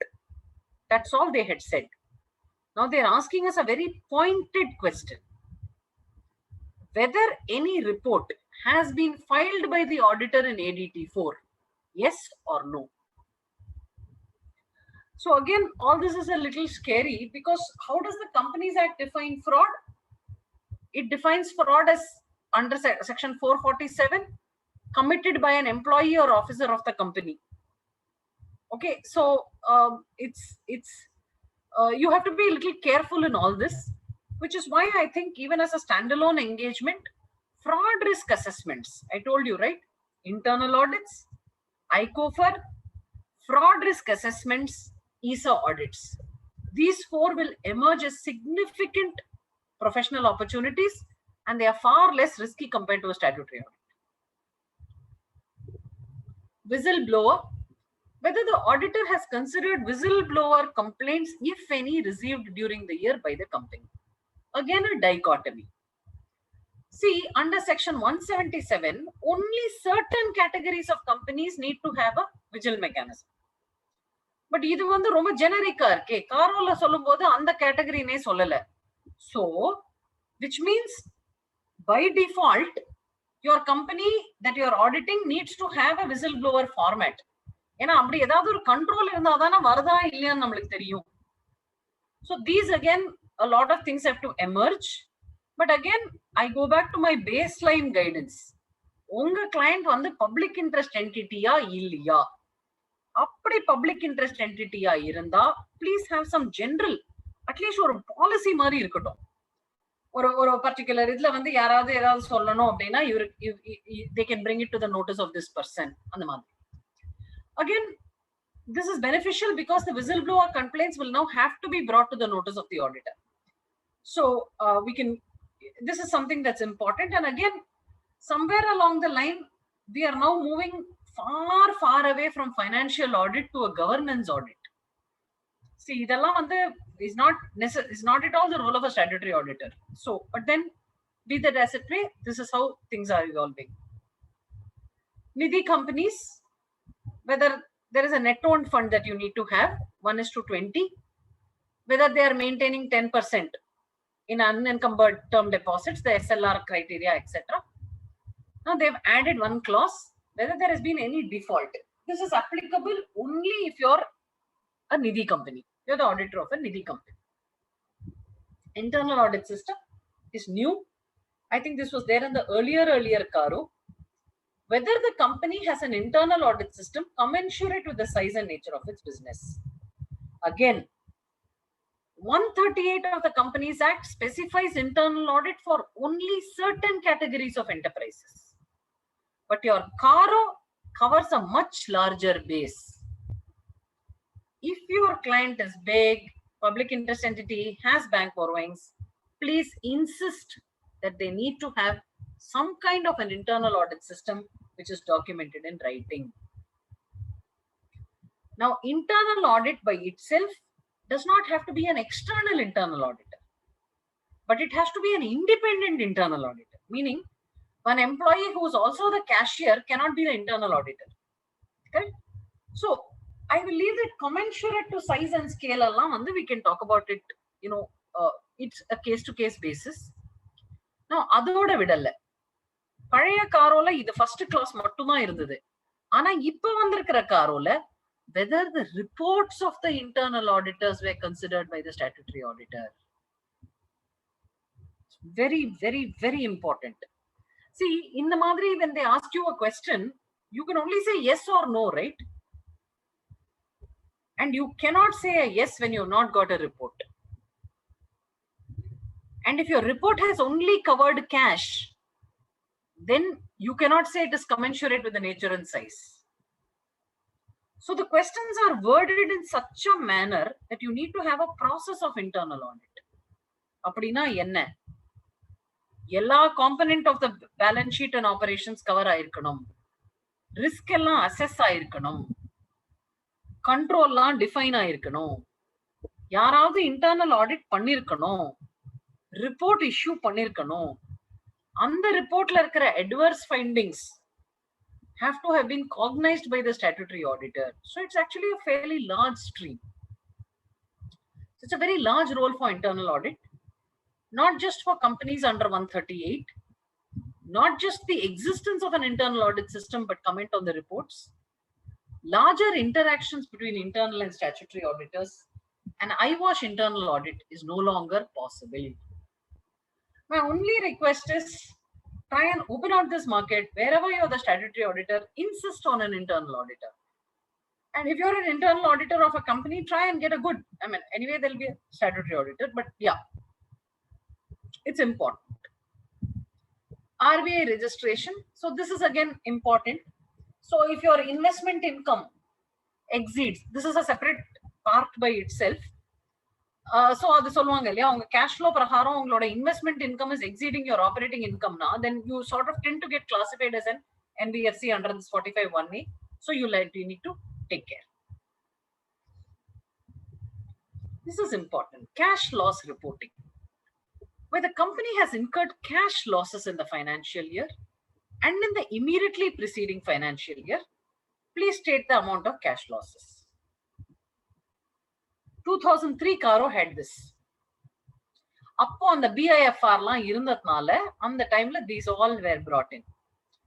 So how do you calculate cash loss? You will have to take non-cash எல்லாம் delete பண்ணிட்டு depreciation, amortization, deferred tax இதெல்லாம் எடுத்துட்டு you have to compute your cash loss. Now இந்த cash lossல ஒரே ஒரு complexity இருக்கு. என்னோட qualifications quantify ஆயிருந்தாலும் I have to remove it where it's impacting. Unquantified qualifications also need to be removed. You have to take care. Resignation of auditors. Okay, this is the biggest thing that's happening now, so they thought it fit to put it here. See, while I would say that they've made our life a lot difficult, I would also say that they've given us a lot of fortification. See, today as an auditor, you're unshakable for 5 years. How many of us have actually, sort of taken this seriously? Today, it's no longer possible for a client to just remove you like that. So it's a 5-year appointment, one. So they have fortified your appointment. Now, they have also made it difficult for an incoming auditor.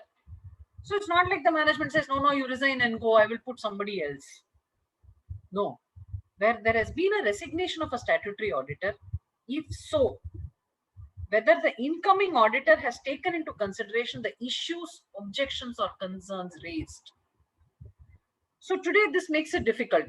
Either you're not comfortable with signing, so if it's going to hand over the audit to somebody else, then you're obligated to disclose your issues as well. Larger focus on auditor resignations. Retiring new auditor handshake processes would become absolutely relevant. And another thing that I'm also seeing of late is it appears that the entire audit process itself has to be performed under notice. If you're doing a legal process, you'll issue a notice and say, okay, provide me this information, this data by this date. It appears today that your audit documentation will also have to be a proper notice process, where you record what all the client is giving, take it on record. I am seeing this turning out more legal than just simply audit.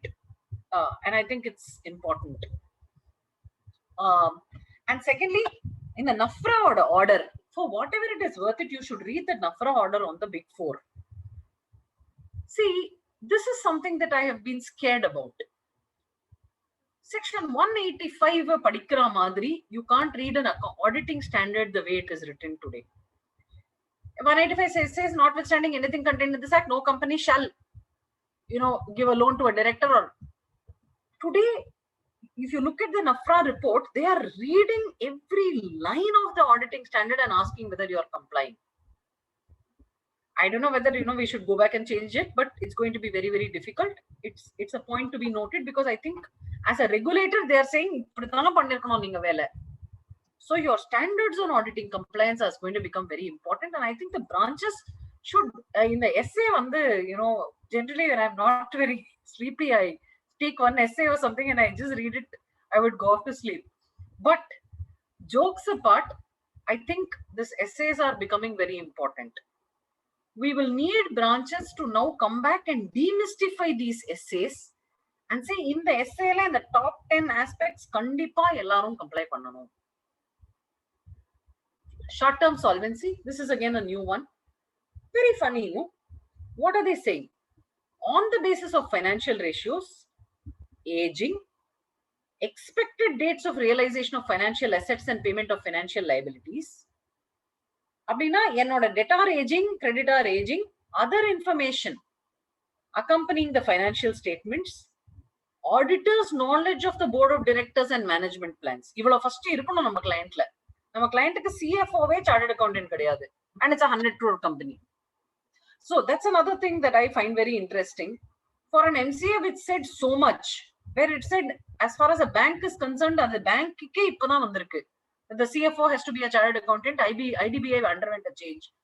Why are they not saying that every company above a certain threshold should have a CFO who is a chartered accountant? இது வந்து இந்த மாதிரி board of director management plan, இப்ப அந்த cost time over ரன்லாம் நம்மள பார்க்க சொல்றாங்க இல்லையா, அதுக்கெல்லாம் கேபிட்டல் பட்ஜெட்டிங்லாம் இருக்கணும். Nobody has all that. Whether the auditor is of the opinion that no material uncertainty exists, that the company is capable of meeting as and when they fall due, அப்படின்னா என்னோட current asset current liability are all not materially misstated. What is this? From solvency to liquidity, it's a giant leap. It's not something that should have found its place at all. Idhilella issues irundhuna, it will all go into your key audit matters, because இது வந்து இதெல்லாம் management estimation. How much, I mean, I don't know whether all this is possible. And tomorrow, what if there is a failure? Will they hold us accountable for it? These are questions that we really need to ask, and we need to kind of see. Idla problem enna, ipo நம்ம debtor assessment லாம் becoming very important. நம்மளும் கேர்ஃபுல்லா என்ன பண்ணுவோம், இனிமேலுக்கு balance sheet எல்லாம் August 30க்கு அப்புறமா தான் எடுக்கணும். ஏன்னா if my client is showing 50 crores receivable in March, செப்டம்பருக்குள்ள கலெக்ட் ஆயிருக்கும்ல, அதுக்கு அப்புறமா எடுத்து போட்டா போறோம்ன்ற மாதிரி ஆயிடும் bro. This is going to delay the audit process, except of course for listed companies where dates are sacrosanct. But I'm saying yes, it does make a lot of sense, because I don't want to take a risk on it. Now subsequently realize I'll take it as that. If it is not realized, then why should I sign in May and get myself into a problem? CSR, again I had explained to you, this is the CSR wave that's hitting us. Unspent amount irundhuduna, they should transfer it to a fund. So that's about it. So it is again becoming an auditor's responsibility. Consolidated. So first of all, CARO வந்து standalone க்கு தான் applicable, consolidated க்கு applicable கிடையாது. ஏன்னா வேற ஆள் பண்ணுவாங்க, and then it's at an entity level. But standaloneல adverse CARO இருந்ததுன்னா, other consolidatedல you will have to report. Whether there have been any qualifications or adverse remarks by the respective auditors in the CARO reports of the companies which are included in the consolidated statements, then இப்ப let's say I'm consolidating 10 subsidiaries. ஒரு 4 subsidiaryல CARO adverse இருக்கு. அந்த 4 subsidiaryல என்ன CARO adverse இருந்ததோ, that you bring it to your consolidated. So it heightens the standalone auditor's responsibility. CFS auditor to review all standalone CARO reports. Now, I have in my experience seen 2 different categories. ஒன்னு என்ன சொல்லுவாங்கன்னா, நான் consolidate பண்ணிட்டேன், ஆனா audited வரல. So my company has 10 subsidiaries. அதுல வந்து 5 subsidiaryக்கு audit ஆகி வந்துருது, 5 subsidiaryக்கு வந்து audit ஆகி வரல. So unaudited consolidate பண்ணிருக்கோம், ஆனா மெட்டீரியல் இல்ல. செகண்ட் பாசிபிலிட்டி வந்து அவங்க என்ன சொல்லுவாங்கன்னா, நான் 5 audit consolidate பண்ணிட்டேன், மிச்சம் 5 subsidiaryக்கு எனக்கு financial statementே வரல. Those are all red flags. Now you need to be very careful and see how to report. So in my opinion, again, with this, the Caro part is also done, and we can take a few questions also. So I think when I look at this whole Caro, it's like this, the story of Kali, right? I mean, the Rakta Bija story. So every time they try and come up with one new law, do one correction, there's one more demon that, and they kill one demon, the demon creates multiple versions of itself. Today I am looking at the government like this Kali. So, you know, just a very exasperated Kali who's struggling through her 9 days and nights to battle this problem. And I think the strategy is only to use auditor as a tool here. So you just drink up all the blood through the auditor and, you know, try and solve this issue of emerging demands. So with this, I'd just like to close my session. And if you have any questions, I'll be very happy to take it. So, and of course, the most famed line of the millennium, the Swachh Bharat. So will there be a Swachh Bharat ever, and can the goddess rest? I, for one, see, you wear different roles. You're a consultant to a client or an auditor to a client. If you're an auditor to a client, you have to play by the rules of that game. Be as linear as possible. And I am saying this not for the client's benefit. I'm saying this is for our benefit. And again, there is a huge change in the perception of the auditor. If something goes wrong in the client, you ask, what is the CEO doing? What is the director doing? You don't come and ask first, what is the auditor doing? So that is what even the current NAFRA chairman had said. No, I mean, watchdog, bloodhound, you're everything. So all your Kingston cotton and all is finished. Today, your profession is as much defined by perception, by market perception. It is in fact defined only by market perception and not by your standards. So we have to be a little careful. That's about it. So thank you very, very much for this opportunity. Thank you, madam. It was a very wonderful presentation. You have put a very, very tough subject in a very interesting manner, madam. Thank you, madam. Now over to Salem branch chairman, C.S. Saranya, madam. And before that, members, if you have any questions, you can unmute yourself and put your questions. Just wondering, the PPT was shared, right? Wasn't it shared? No, sir. No, madam. I said I'll share the PDF now. I'll anyway show the PPT then, just for 2 minutes. Yeah, please, madam. That people Okay. get familiar. Yeah, okay, okay. Oh, 1 minute. I'll just walk you through. It'll take only 2 minutes. Right.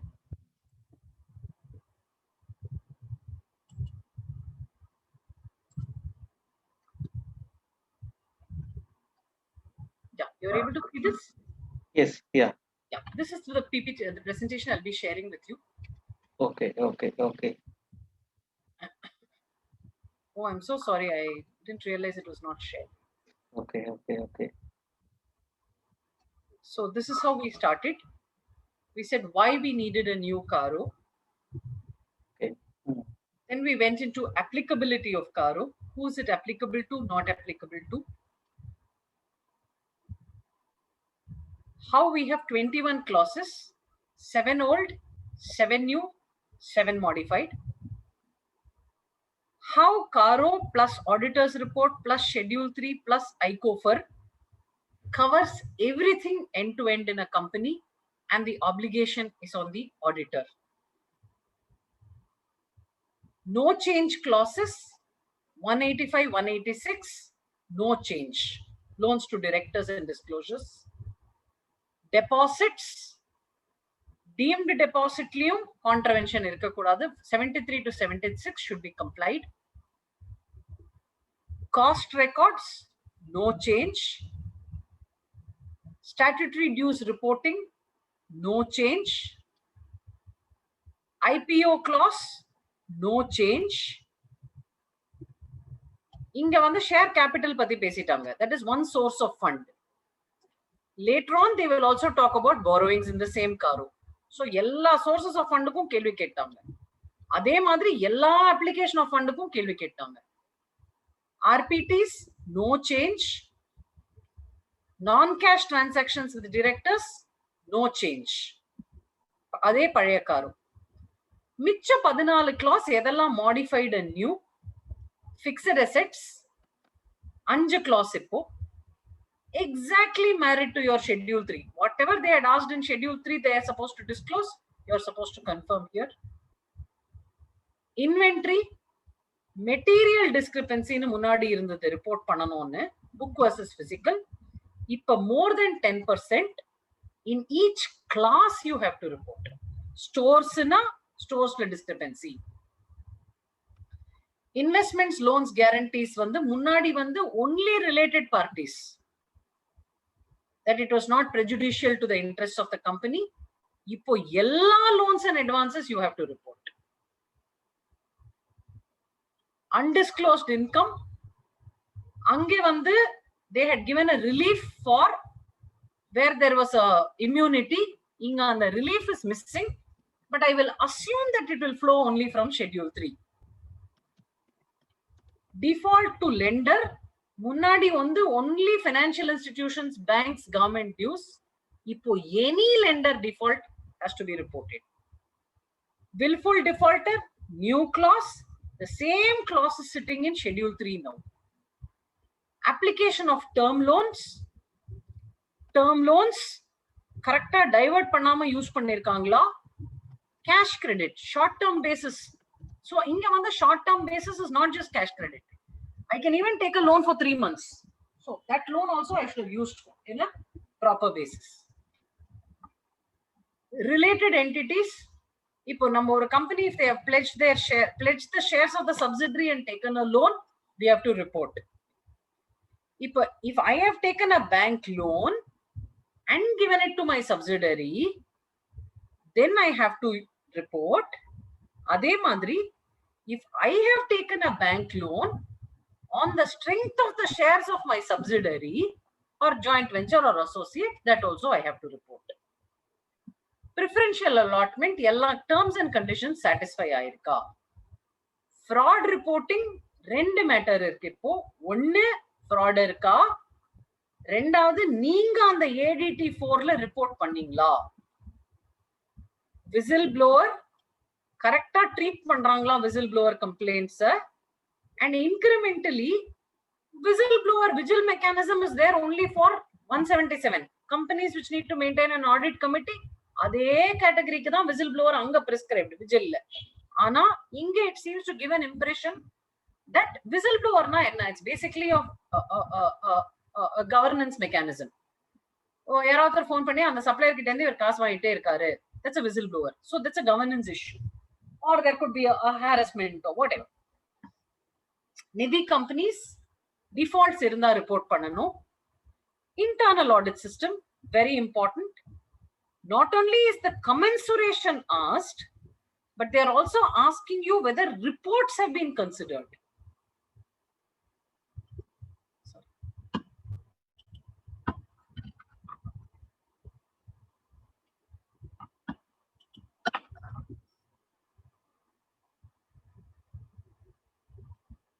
Cash loss reporting needs to be done.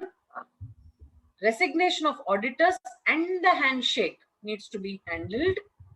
Pare auditor issue, resignation, concerns all have to be handled. Short-term solvency. This is what I said. From solvency to liquidity, it's a giant leap. And if there are issues, you will come to key audit matters. நம்ம வந்து கிளியரா எல்லா balance ஷீட்டும் ஆகஸ்ட்ல தான் கையெழுத்து போட போறோமா, receivable எல்லாம் ஃபுல்லா வந்துருதா, பேயபிள் எல்லாம் ஃபுல்லா முடிஞ்சிடுதான்னு பார்த்துட்டு தான். That's something that you might want to be very careful about. CSR, all CSR compliances. How will you handle consolidated CARO, consolidated financial statements audit la ingella standalone la CARO adverse irundaduna adha mattum if you report it's enough. And then we ended by saying, okay, will this whole thing ever end? Yes, it will. And auditors are the today very clear. We are the cornerstone, and we seem to be the best profession and the cornerstone of trust and integrity, and there's nobody else. So thank you very, very much for this opportunity.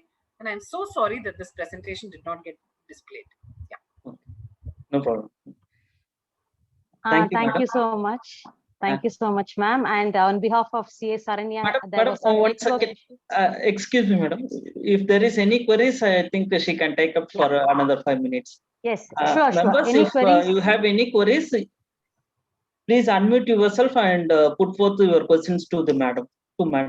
Yeah, irukku sir. Whether the PPT will be shared. Reporting of end user funds arise only if loan availed during the auditing period. இல்ல அதுதான் இப்ப நீங்க பாத்தீங்கன்னா அந்த clause அப்படி இல்ல Sekar sir. See, என்னோட point என்னன்னா, should we, if there is a violation, should I not straight away go into it? Why should we protect the client? You tell me. வருஷத்துக்கு முன்னாடி டேர்ம் லோன் வாங்கிட்டு அதை யூட்டிலைஸ் பண்ணாம divert பண்ணிருந்தாருன்னா எப்படியும் 2 வருஷம் கழிச்சு மாட்டிக்க போறாரு இவரு. So I feel we should not get into these technicalities. There is an end use issue. How to find out, madam? Last 3 years before they getting a loan, அது எப்படி நம்ம இப்ப பார்த்து end user funds னு சொல்ல முடியும்?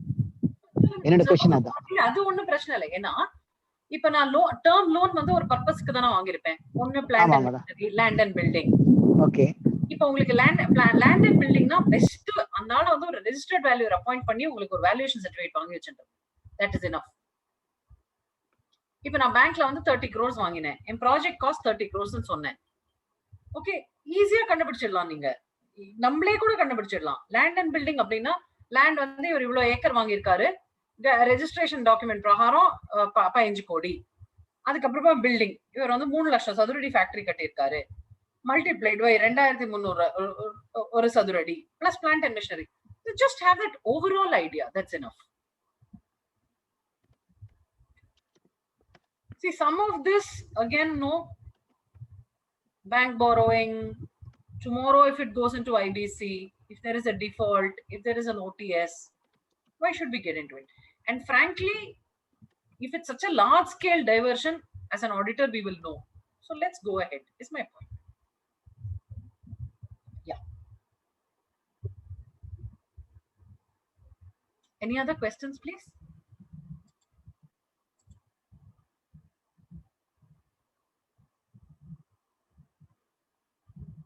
Thanks. Yeah. Okay, we can end, madam. Over to past chairman of Salem branch, Madam C.A. Sarada Ashok, for vote of thanks. Thank you. Saranya couldn't participate because she couldn't get the network. So on behalf of Salem branch and Pondicherry branch, a big thank you to CA Sripriya ma'am, and a fantastic and a detailed presentation on CARO and amendments in Schedule 3. So we really thanks for your time and your lovely presentation this evening. And I thank the Pondicherry branch for joining hands with us in various programs and for this program too. I thank all the members for their active participation even during the pandemic situation. Let's be positive and make our surroundings feel better. Let's follow all the rules and restrictions of the government and for the better tomorrow. Let's stay home, stay safe, stay healthy, stay positive. Thank you and Jai Hind. Thank you one and all. I just have Thank you, madam. We are doing a project for this government of Tamil Nadu for updating the bed status.